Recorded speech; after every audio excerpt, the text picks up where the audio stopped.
Passiamo a quelle che sono le autorità religiose, e dunque il saluto doveroso, prima del saluto finale con la benedizione che sarà fatta dal nostro vescovo, al nostro parroco, Monsignor Pierluigi Mascherin, che ha, come diceva Angelo, accolto in maniera entusiasta subito l'idea e che ha assolutamente spinto Angelo ad andare avanti con tutta la grinta di cui è conosciuto. Monsignore, prego.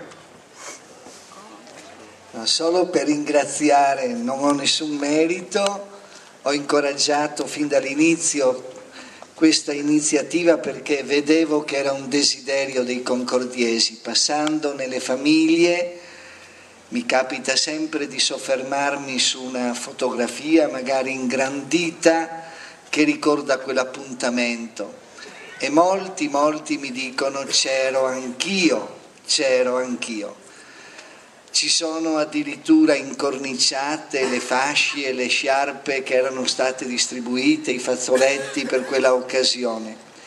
Segno allora che Concordia ha cara questa figura del grande Papa, ecco, possiamo davvero definirlo così, grande Papa, e sosteniamo anche la causa della sua prossima beatificazione, il cammino ormai, l'accertamento, la verifica di tanti documenti richiederà degli anni, ma certamente noi lo consideriamo santo.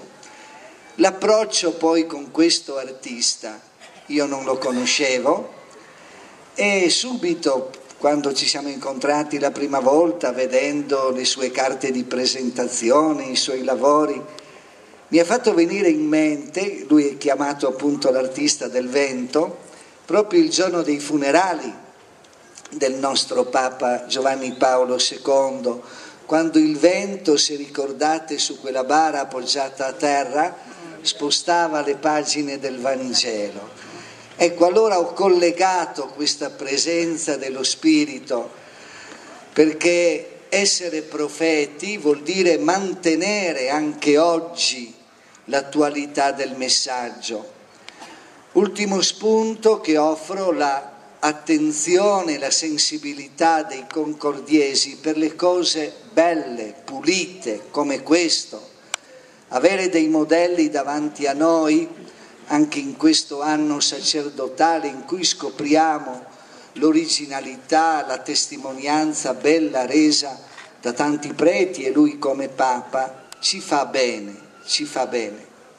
Questo Papa poi che veniva dall'Est, un paese per noi misterioso, che aveva dentro di sé desideri nuovi di libertà, di collaborazione, soprattutto il desiderio di vedere la serenità, la gioia che viene anche dal credere, accendersi nel cuore di tutte le persone del mondo, resterà una profezia. Allora davanti a questo Papa due cose fondamentalmente chiediamo.